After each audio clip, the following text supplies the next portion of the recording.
Hi everybody, it's Rex, I'm here.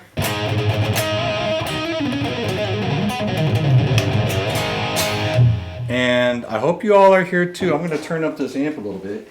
There we go. Hey Mike, I see you. So this is a very new experience for me to do a live stream long format. So I would love it for you guys to just come in and type your messages. Let me know that you're here. That will be awesome. So I know there's a lot of people were excited about this, and I'm excited about it too. So I thought that I would just like to, since I have the time this evening, just share a little bit of the journey, what it's been for me so far. So in the beginning, I was, I don't know, 14, 15 years old, and learning everything I could by all the bands that were popular in the 70s. And my influences at that point would have been like Deep Purple and Black Sabbath, Led Zeppelin, and everybody who was, I used to listen to Santana, any kind of guitar music. Climax Blues Band was another one, and then definitely Bad Company was another one. I went backwards and discovered Free, the group, later on. And then I found Robin Trower. I was listening to Jimi Hendrix music and Eric Clapton and Jeff Beck and stuff like that.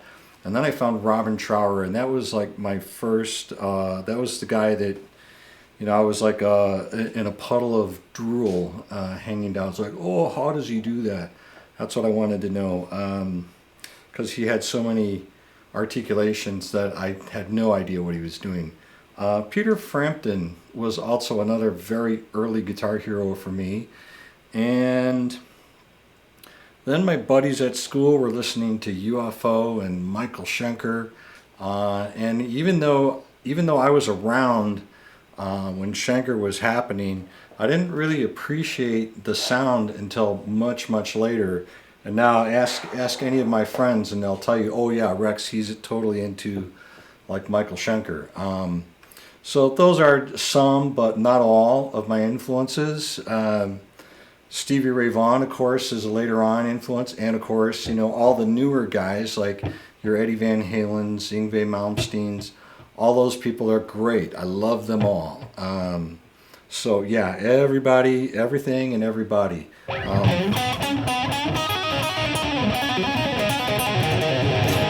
So I am what I would call a hybrid guitar player. I was learning how to play guitar with the old pentatonic scales. And that is kind of the backbone of my style. And I learned everything in pentatonic. And that is still predominantly, that's kind of the way that I approach the guitar. And it works for me. I mean, it is what it is. So, oh, okay. Oh, got some more comments here. All right. I don't know how this works, so I'm learning. I'm learning as we go along. Okay. Oh, a lot of people are here. Ellis, I see you. Krista, I see you. Mike, I see you. Steve. Okay, Mark, Aldred, Anthony Pick. Nice to see you, buddy. Gabriella, Diego, Israel. Hola, soy Rex. I don't know Spanish, so you'll have to put up with my English. Wendell, you're there. Adam, I see you. Okay. This is great. This is awesome. All right, so I got to scroll down to see all the comments. Yeah, I'm a hybrid guitar player. I came up playing pentatonic scales, and later on, towards my college years, they were pushing more of the diatonic scales with the major and the minor and the modes and those kind of things. So I have learned a style for me. It's like I have one foot in the old world, and then I like to think, and I have one foot in the new world, and that certainly comes out in my playing. And if you ask any of my students, I'm always telling them the same thing, like play something pentatonic, and then play something with a scale. So something like that, and it works great. It works out great for me. Anyways, but you know, when I was in my high school years, here's the thing. I was also coming of age. Here's a little testimony from my personal life. When I was 17 years old, I made a decision that I wanted to be a Christian guy, and I wanted to follow the Lord as best as I'm able to. And one of the things that was always a thing for me in music was I wanted to have a band. See, we didn't have this subcategory of music, Christian rock, that we have nowadays. So at that time, I was just listening to all of my Black Sabbath records, and I thought, man, every time I listen to their songs, these guys are so cool. And they talk about spiritual things, and they talk about God and the devil and heaven and hell and all this stuff. And I thought, boy, wouldn't it be great just for once if they would come out and give God the credit. And that's what I thought, man, that's what I want to do when I get a chance, because I always knew I was going to be in a band.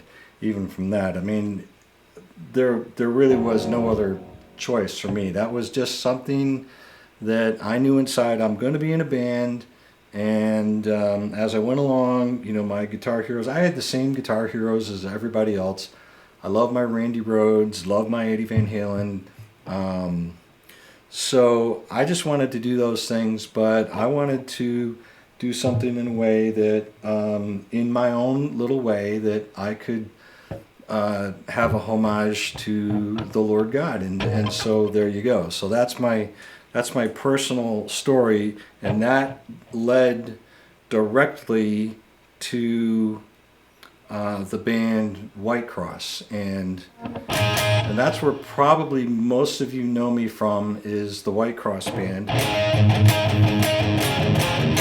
And we have like I don't know, 35 years that we've been doing that, and you know, it's had its high points, and we haven't done as much recently, but there's some cool things happening there. And it's funny how things have a way of coming around.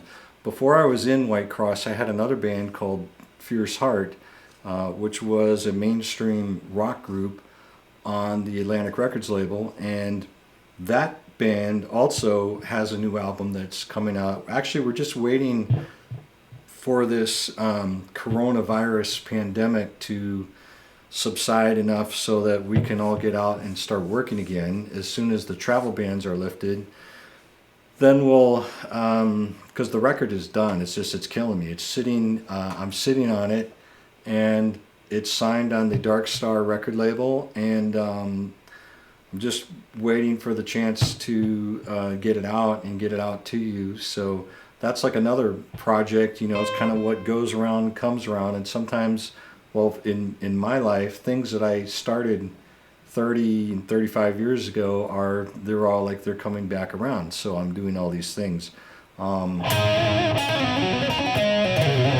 So when I was talking with Miguel from the Exodo Festival, he asked me if I would conduct a little bit of a master class on the guitar.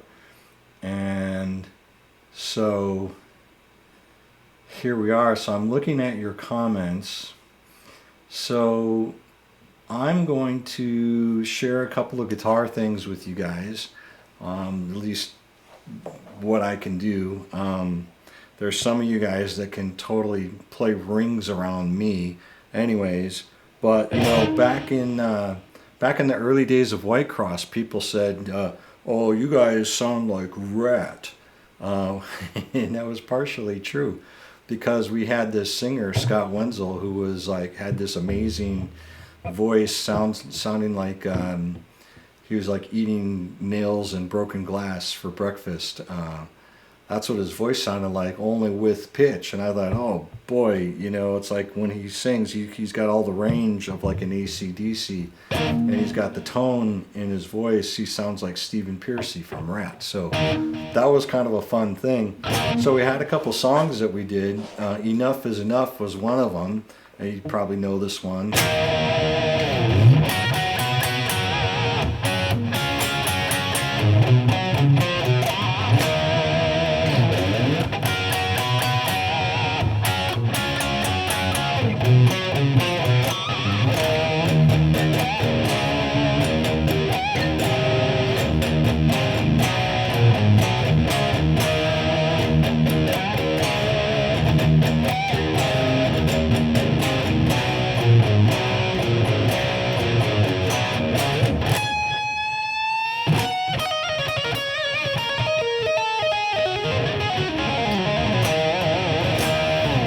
And on it goes. So in this song, there's actually, and I keep checking the messages over here to see what you guys are having to say as we go along.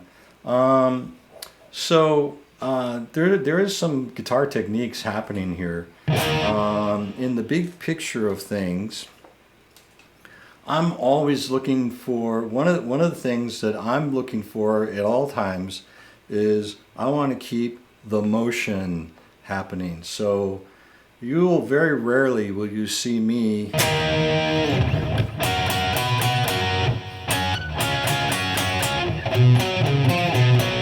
that would be like just a straight chord, and for me I would never do that. So I always one of the things about my interpretation of what I think music should sound like. Here's a comment. Hey dude, can you play Nagasaki? And pinch harmonics from Krista. Okay, so we'll talk about that a little bit. We'll do both of those. So I always like to put a little motion into the chords. And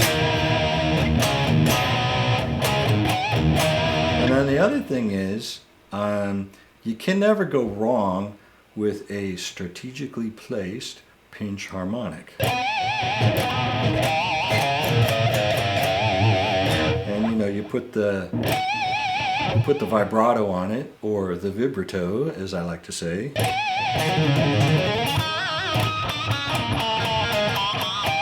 You know, so if you just play down the notes, so that doesn't do anything, right? It just kind of static and just lays there. So I throw in a few chromatic notes and a little bend on each note and a little pinch harmonic.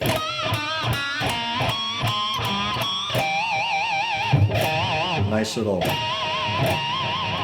nasty little, whoops, gotta find the right spot. Thing is, pinch harmonics are very unpredictable, and you can practice them and practice them and practice them. In my personal opinion, I always thought that Jakey Lee was one of the best guys because he always had that pinch harmonic when he needed it. And you know, for those of you who know, it's just you have to find the spot on the string where you have that, where you catch that node. There it is.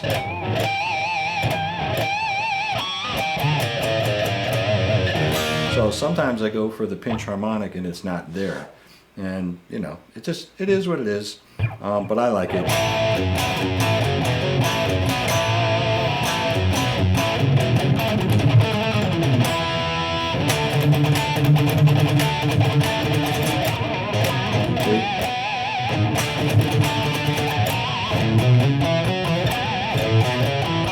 So this is another Whitecross song that I did. This one's called Attention Please. So So you have to, there it is. So you have to kind of pick up your hand, and you have to turn the pick to the exact right angle, the correct angle where you'll get the point of the pick and a little bit of the side of your thumb hitting the string at the same time, and then you get that. And if you can catch the string at exactly on the right spot, then you get that harmonic. One of the other techniques, again, some of you more advanced players would know about this. You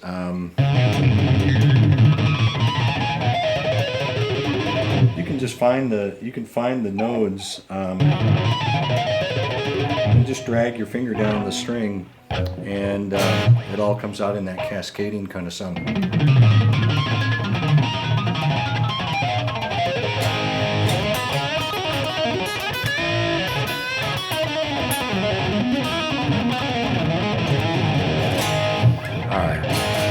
So, yeah, that's some of the simpler stuff.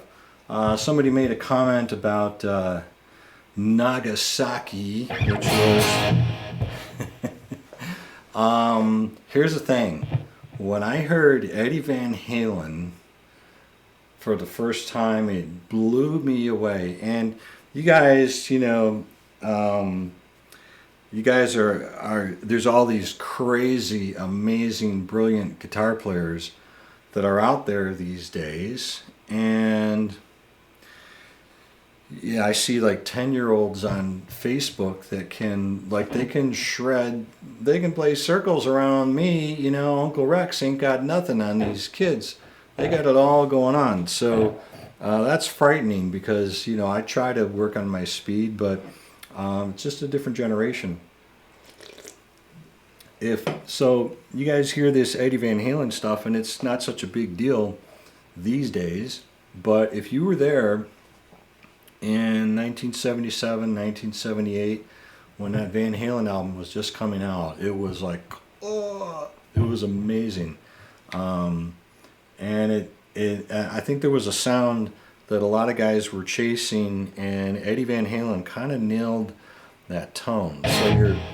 So your sound on the guitar is kind of it's a combination of the tone that you hear and the moves, that the way that you interpret things. Like with me, I'm always interpreting the chords as I want everything to have a nice wave to it. I want everything to feel like it's, you know, like it would be good on the dance floor. You know, I don't want my guitar to feel stiff. I want it to feel like it's always rolling. So, but anyways, when I first heard that Eruption, you know, after we all went and figured it out, and so on and so forth, etc. Then I thought, well, gee whiz, when I do my albums, because, you know, in my head I thought, well, I'm going to be a recording artist, and I'm going to make my own music. And I still feel that way. When I grow up, I want to make records. That's what I want to do, and I want to go on, play on tour, and come out and see you guys and do live shows. And, you know, that works for me. That's good for me. That's what I like. So when I do my thing, I want to have a guitar solo too, because in my mind it's like, whoa, Eddie is the gold standard, so y'all should try to keep up. You know, if Eddie's like laying it down, look, you know, here's where you guys were, and now the bar is like up here, so y'all have to come up to where the bar is. So that was my thinking. Ergo, I came up with a solo for the Whitecross album, and then we didn't know what to call it. Guitar solo? What's the name of this, Rex? Oh, I don't know. Still don't know. So I just, so I thought, well, it's like atom bombs or something. So I just thought I'd go call it Nagasaki. And I got a story about that in a minute. But, so, you know, so we do this thing.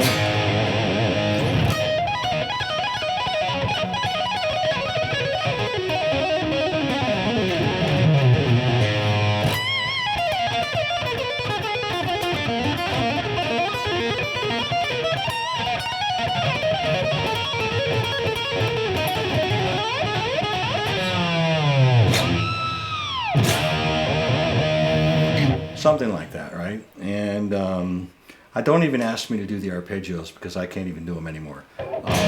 Here's another thing. When it came time to do the arpeggios for that song, again, I was listening to a lot of Yngwie Malmsteen. I thought he was like phenomenal. And he's like the son of Ritchie Blackmore, right? Something like that, or the heir to Ritchie. So Yngwie was great, and he really put, him and some other guys, guitar players were looking for new things, and he came out and he had a really great command of the arpeggios that you hear nowadays, that everybody does. And hi Oscar, how you doing? Oscar Puentes. Nice to see you. Michael E. Powell. Hello, Rex. Hello, Michael. How are you? So anyways, so I started trying to learn some arpeggios, but I interpreted it. I did what I thought the best thing that I could find. So I never really learned this kind of technique. I learned this like later on.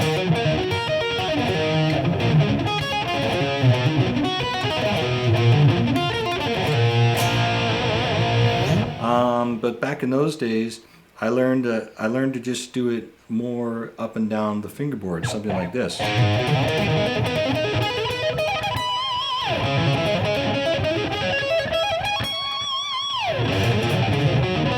Whoops.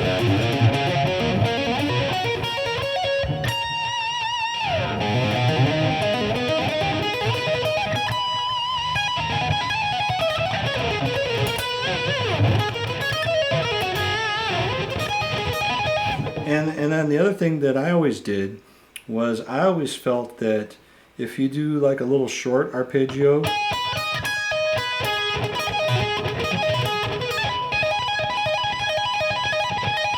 if you would tap the note with your right hand, like in a Van Halen style, right, then this is nice, and this is, well, that's one more, isn't it? Kind of like, well, the amp goes to 11.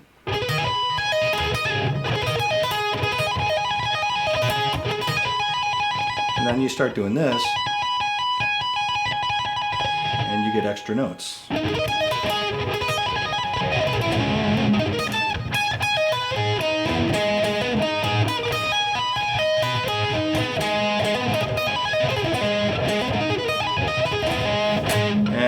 For my guitar player friends that are on here, Mike Kerr, if you're still around watching this, you guys know this stuff. This is like, it was, how shall I put it?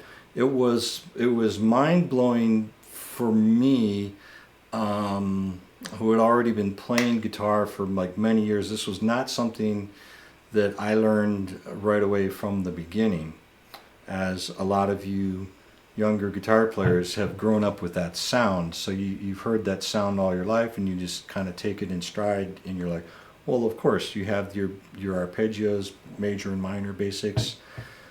I never got too much into the minor 7 arpeggios. I will show you guys one little trick that I like though. I came up with a minor 9 arpeggio. The problem with for my ear, when you get past the basic major and the minor,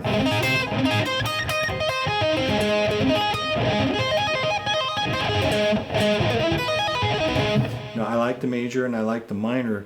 When you start trying to mix in a lot of like dominant 7ths and things, pretty soon it gets pretty far away from the arpeggio and it starts to sound more like just like a scale. So that's, for my ear, that's what I always get. So anyways, but I did come up with this thing. I was listening to a lot of Gary Moore.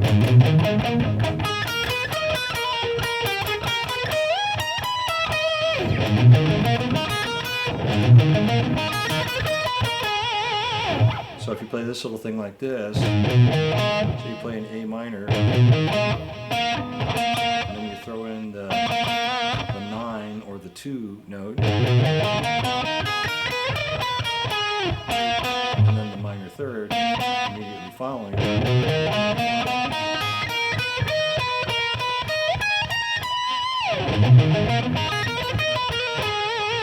I always thought, and then I use like a lot of downstrokes just to try to get that aggression into it.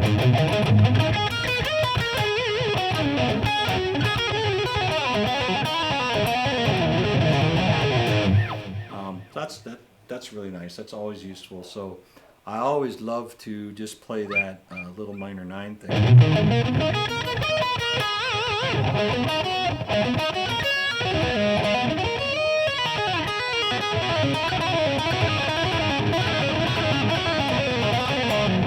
So, at this point, if you guys, oh yeah, hey Saul and Carlos and Saul again, nice to see you guys. If you have any questions you guys want to ask me in the little chat window here, that would be great. By all means, chime in with the chats.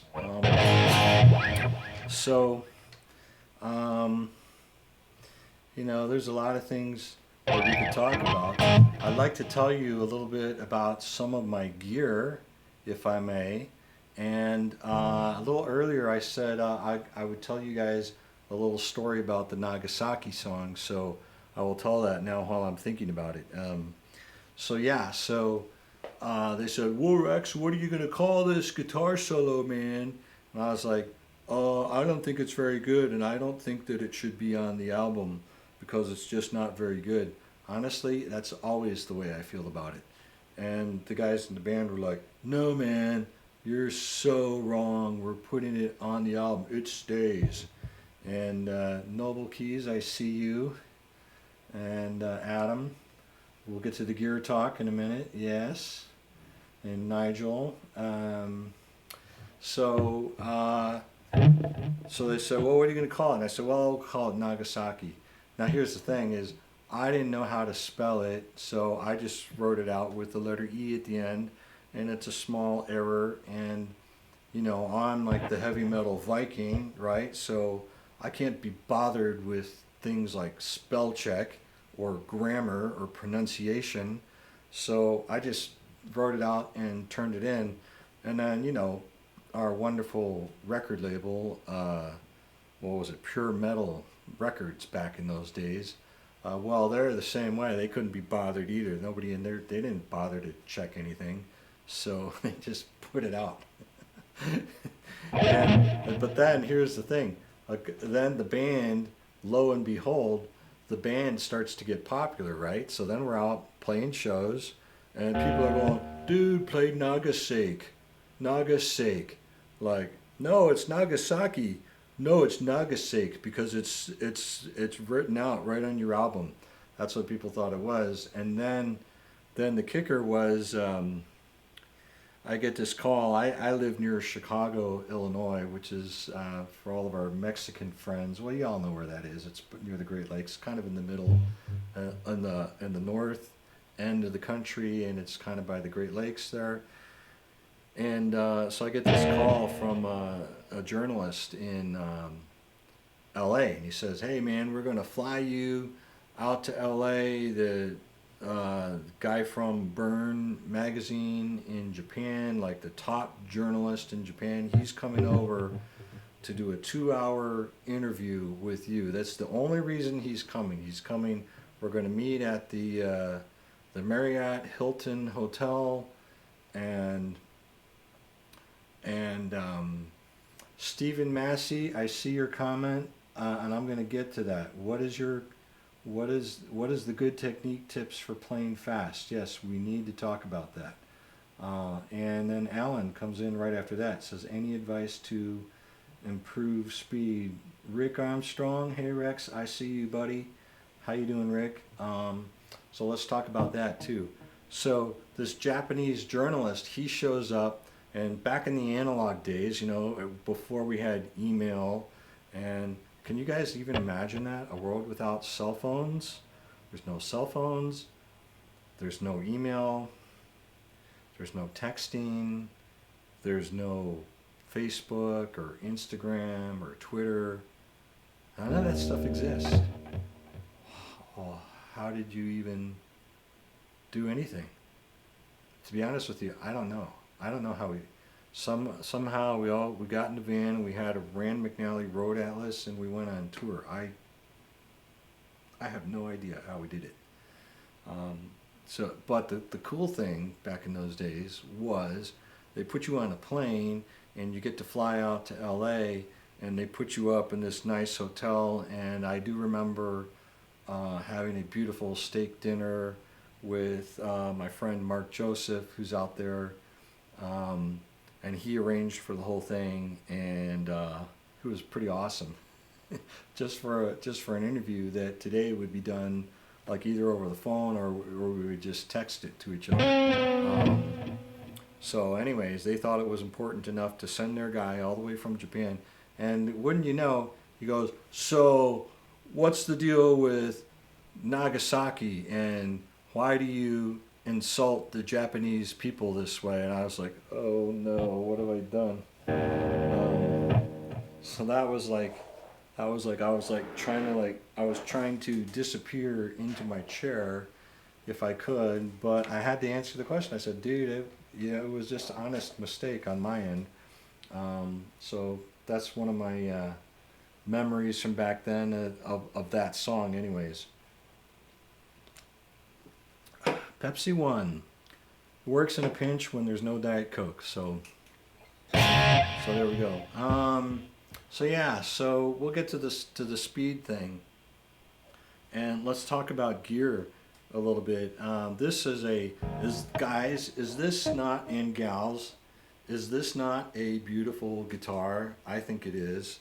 This is the Zion Stratocaster guitar, and the guy who started the Zion Guitar Company, a beautiful guy named Jeff Hoover, and he passed away some years ago, but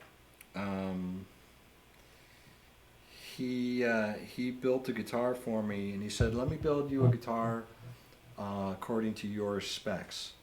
So I said, all right, I want something that's really super flat, kind of like the Ibanez guitar necks, kind of like the Gem guitars, and I want an ebony fingerboard and the purple, I call it the Brunswick bowling ball finish on the guitar. If you've ever been to the bowling alley and you see that finish on the bowling balls, similar kind of finish on the guitar.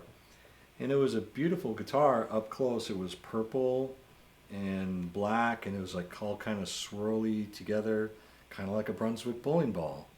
And then I noticed that I saw some videos of the band. I was like, like the guitar, it absorbs all the light, and the guitar, it kind of like disappears. Like you can hardly even see it. And I thought, well, that's not good. You want to be seen. That is a Rex rule. If you're gonna play guitar on stage, you want people to see that thing. That is an absolute rule. And the guitar, did it work? Oh, it worked brilliantly. It played fast. It played so fast that you couldn't do anything else. I mean, if you wanted to shred, it would definitely shred. But that's all it would do. I couldn't get it to play a blues lick if my life depended on it. So I called Jeff back and I said, man, yeah, I know you did everything that I asked you to do, but, I said Jeff Hoover. It's not Jeff Hoover, it's Ken Hoover. I'm sorry, it's like the brain, you know. Apologies for that. Apologies to Ken and his family and the great people at Zion Guitar Company. Anyway, so Ken, I said, Ken, you made this guitar for me and it's really great. But actually, I need you to make something for me that will force me to slow down a little bit. Kind of a strange request for a guitar, right? So he created this, and he said, well, okay, so what do you want on it? I said, well, don't even tell me. Just surprise me. Just don't even tell me what you're going to do. So this guitar it's a fabulous guitar. I sent it back so that he could paint the headstock to match the same color as the body. They call this the Orange Pumpkin Frost. It's a nice color.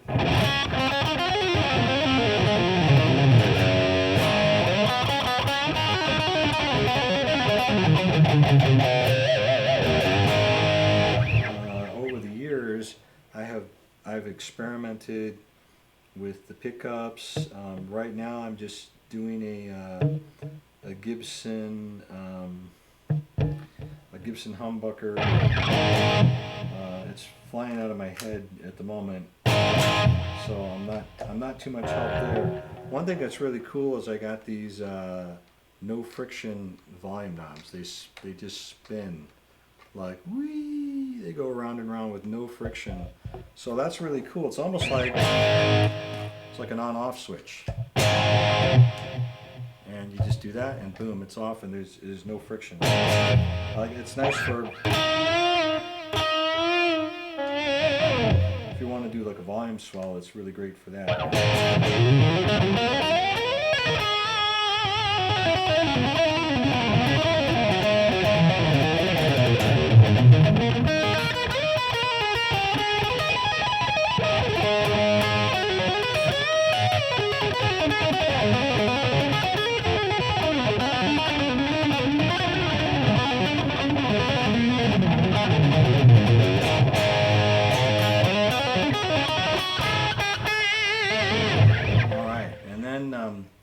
I got some great guitar picks from Sinister Guitar Pick Company, and they have helped me out a lot. And one other thing I want to tell you guys about is these Vine cables. Yeah, what's in a cable? Well, not too much. Oh, did you notice that when I unplugged it? See what happened? Nothing. It's a silent switching cable.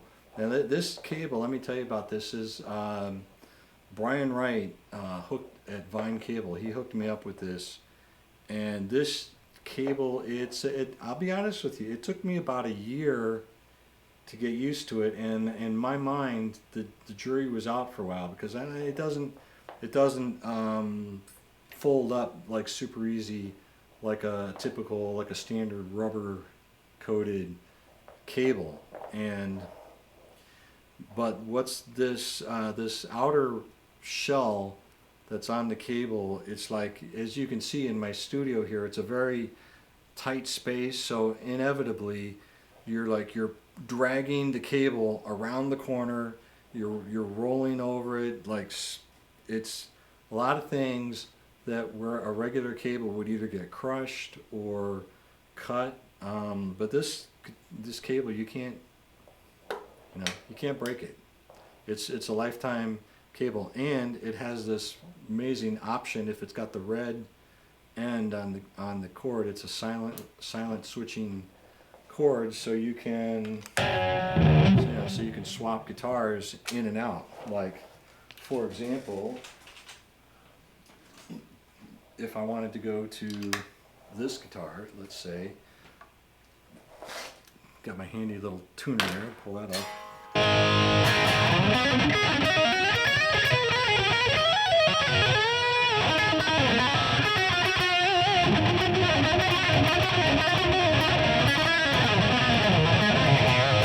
So that's a Vine cable. So I really love those, and I want to tell you about my amps too, because these are amazing. Oh, I got to turn the chair here so you can see these. The Splon is so amazing. For my birthday a year ago, my good friend Peter Stenland, that if some of you are on the Sanctuary International Matrix and you've seen his videos too, Peter Stenland organized a secret Facebook group called Get Rex an Amp. So they all got together for my birthday, and they created this beautiful 100-watt Splon amplifier, and it blows me away. It sounds freaking phenomenal. I love it every day. And right behind that is the Soldano, which is also amazing, and I'll tell you about that a little later. So I've been recording with the Splon, and the Soldano, and that's pretty much my sound. And then I use the Marshall cabinets, and that gets me my sound. So I'm just checking some of these messages here now. The Soldano is this is if I have it right, this is a Lucky 13, and this comes from another friend of mine, James Spangler. James, I don't know if you're watching this video, but James decided that he's a Soldano nut. He's got a collection. He's got a personal collection of Soldanos, and we both of us love the sound of the Soldanos too. So James just decided that I needed one, so he made it happen for me, and I am like forever grateful for that too. This is so between these two amps, I'm like just in hog heaven there, rocking out every day.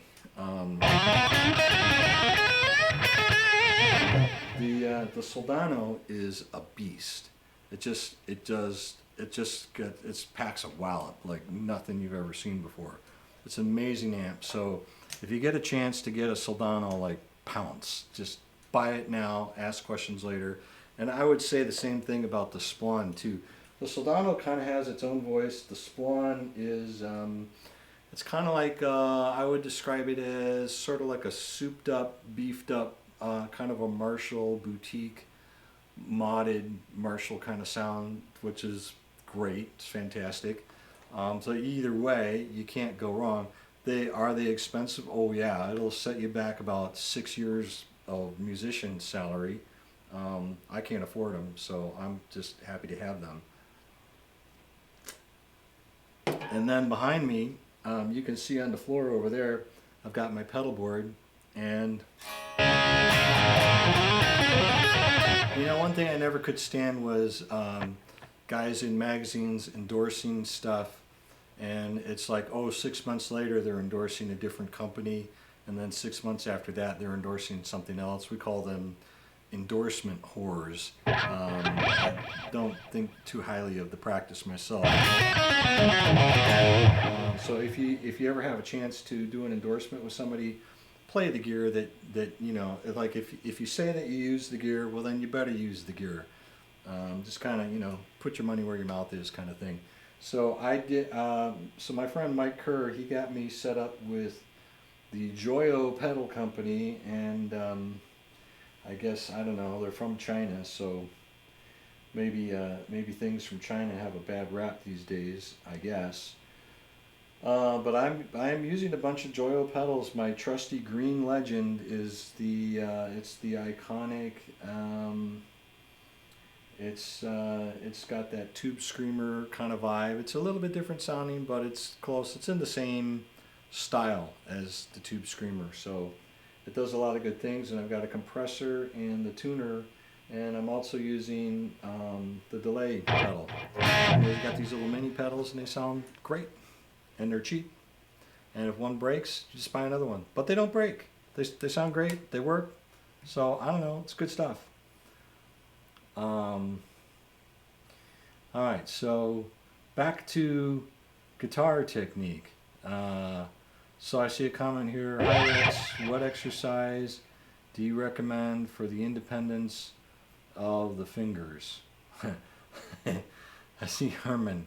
Brutal. And I see Tim saying, will you play the intro to Down? All right, so let's talk about all that stuff. Oh, let's talk about this white guitar first. This is the original guitar, like in 1986, I think.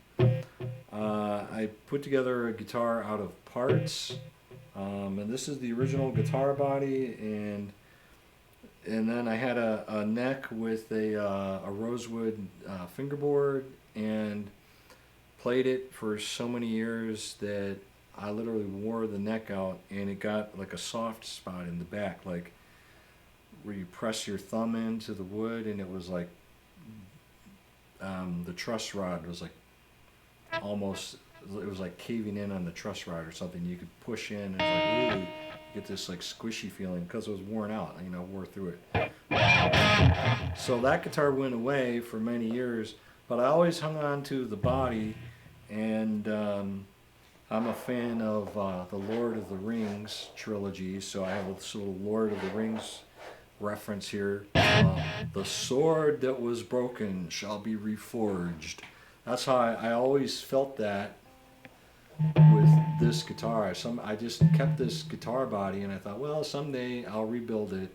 And then see, another good friend of mine, Travis Frank and Kelly Frank. Travis came by the studio, and he had this guitar with the EVH neck, and I was like, man, Travis, this thing plays awesome. So as he was leaving the studio, he was like, oh, dude, I just want you to have this guitar. And I was like, whoa. So I have had the guitar, and then I thought, well, let's put the neck onto this body, and then we've really got something. And it's a standard Floyd Rose, works great.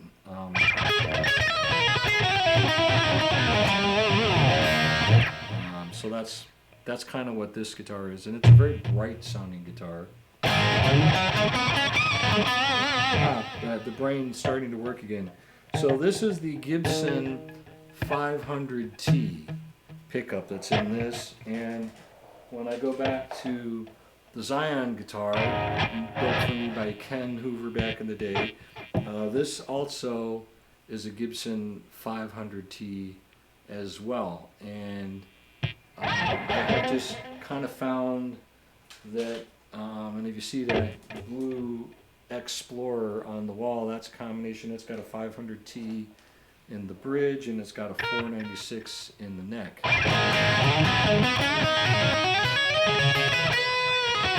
So it's a great all-around pickup, and generally speaking, I prefer the sound of a passive pickup because I think that I hear more of the sound of the guitar coming through.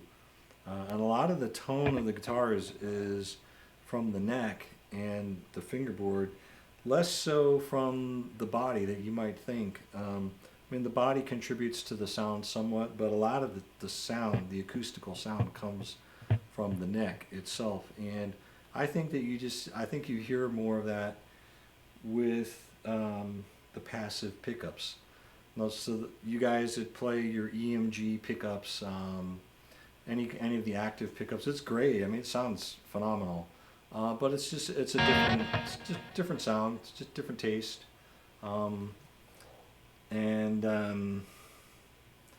yeah. Do you teach Rex Kwon Do?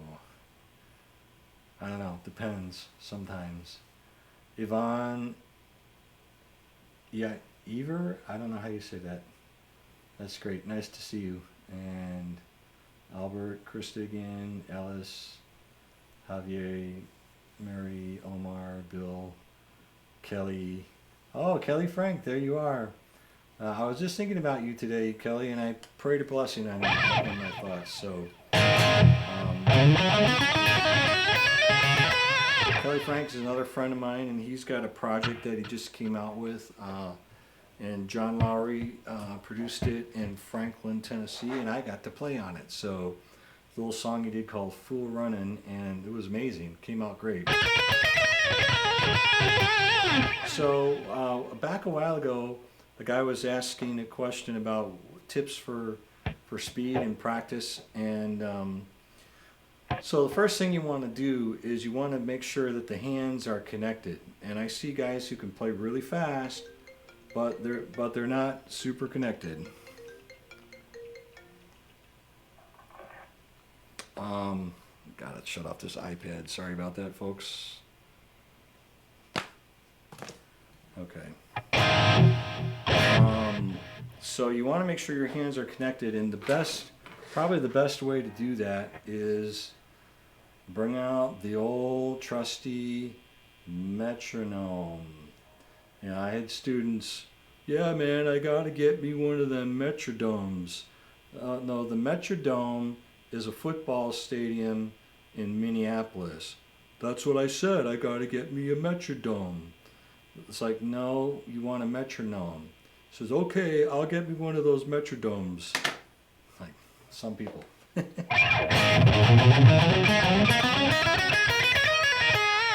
And you wanna practice your scales. Just turn it on.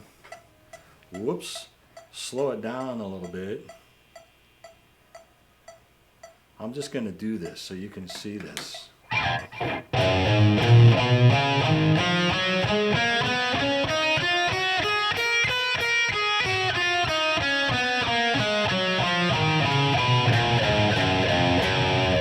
you gotta do that. You gotta do that like a lot, all day, all night, as long as it takes. Well, how many reps? Well, as many as it takes, which is usually thousands of reps. That's what it's going to take to get the hands to play the same thing at the same time together. And then you got to learn the scales, and we'll talk about that in a minute too. But before I get all technical and wonky with my guitar stuff, I'll tell you one thing that I'm learning. I'm always looking for anything that will help me. And one of the things I found lately, just almost in the last week even, is I am attempting to learn how to shorten my stroke. So I'll really exaggerate. If your pick stroke, like if your downstroke is this far, and if your upstroke is this far, so you think, well, in real time, how many tenths of a second does it take to, go from here to here? So if it takes 2/10 of a second to go down, and then if it takes another 2/10 of a second to go up, is it reasonable to think that, well, maybe if I just go this far, if I go half as far, if I shorten my downstroke and if I shorten my upstroke a little bit, then maybe it only takes 1/10 of a second, and then you can play a little faster. So I just do something real simple. Actually, I like to work on the top strings because you can kind of just do this. If you're just kind of muffling the string, that's a lot of bang for the buck. So that's kind of a tried and true, well, it's a default, So I'm just doing this with like one pick stroke. So,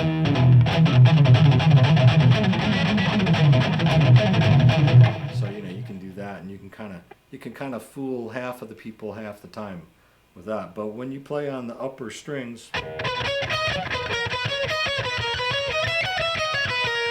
it takes a little more precision, and it's a little more exciting for the sound anyway. Plus, it's really hard to play like a muted sound. And what I've been trying to do is just try to do the bare minimum. Let's switch to a different kind of pick.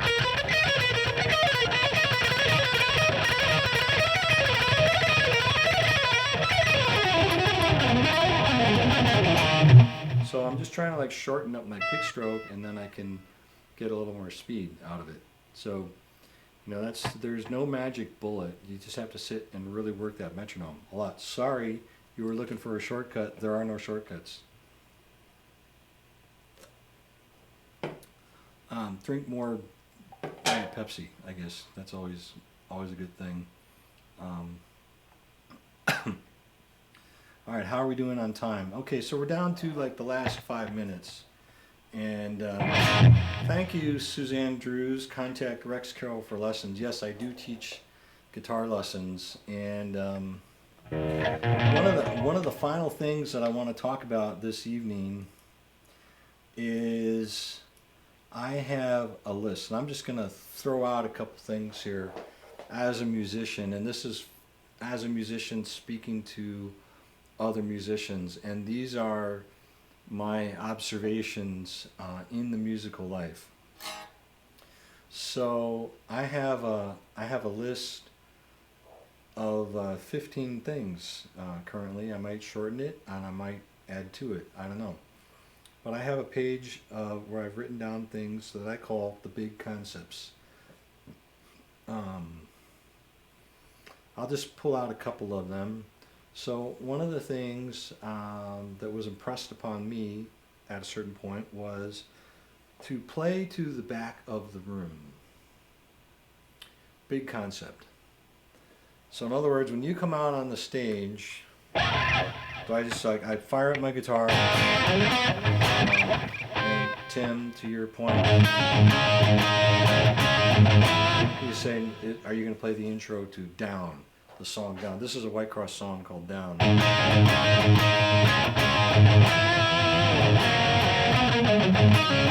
I come out on the stage and I just play the song.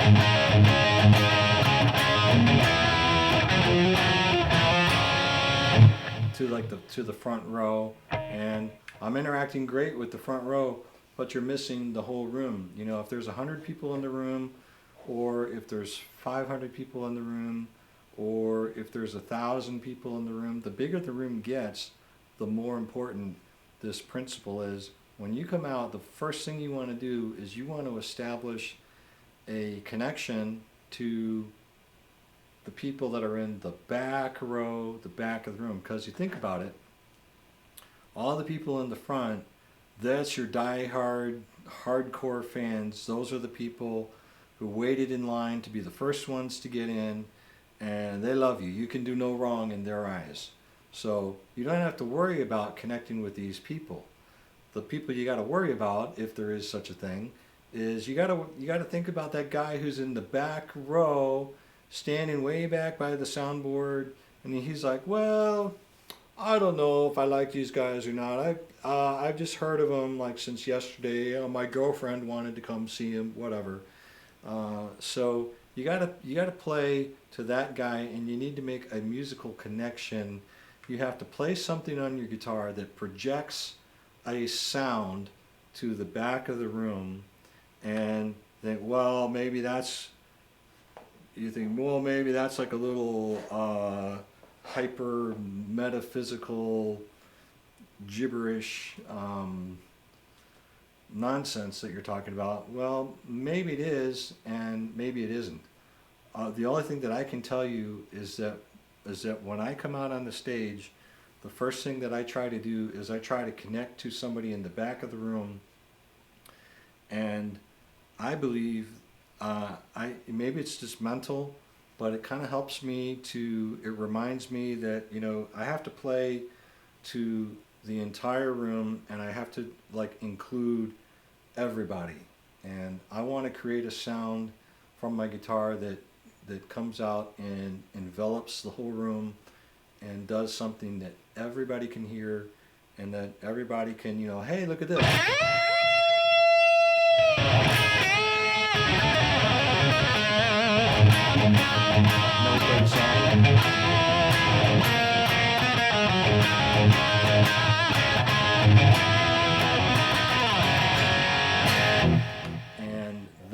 And then I think you've brought the whole entire crowd into the performance, and you're having a musical conversation or dialogue or whatever, however you relate it, but you're engaging with the whole crowd. So this is a big thing. So the shorthand for all of that is just to play to the back of the room. You know, that's one of the big Rex concepts. Here's a little technical thing for just more for guitar players, but I'll just tell you, in my personal opinion, there are 7 scales that you need to worry about. 7, only just 7. You got your major, minor, and then you got your pentatonic major and your pentatonic minor. That's it. Those are the basics. And then after that, you use like a Dorian mode at times, and at other times you use like a Mixolydian mode. You're basically there. And then from that, if you want to add a harmonic minor, That's it. You'll cover all the bases. You can play like 3 or 4 lifetimes worth of music just using only those scales. And one of the things that I actually talked about before was always shift the gears. You know, like to me, watching the Daytona 500 on TV is the most boring thing ever. Watch the cars go around the track. They're going 200 miles an hour. There they go. And it's the same. It's a lot more interesting if it's like, whoa, you got this turn, you gotta work the gear shift, you gotta slow down, hit the brakes, hit the clutch, speed up again, you know, oh, watch out for the figure 8 turn, crash up in the middle. A lot more things can go wrong. A lot more things are a lot more interesting if it's not just going around an oval circle the whole time. So I look at playing a lead solo the same way. If you play like a pentatonic scale,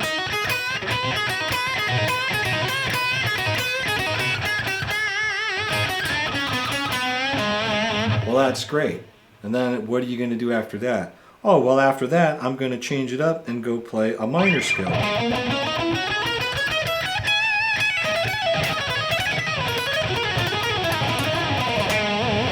Well, what about after that? Well, then maybe I'll play like a harmonic minor scale.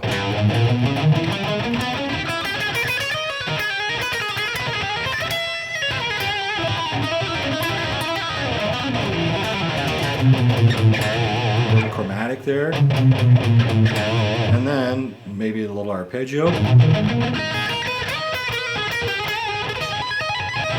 little finger tapping. A little whammy bar.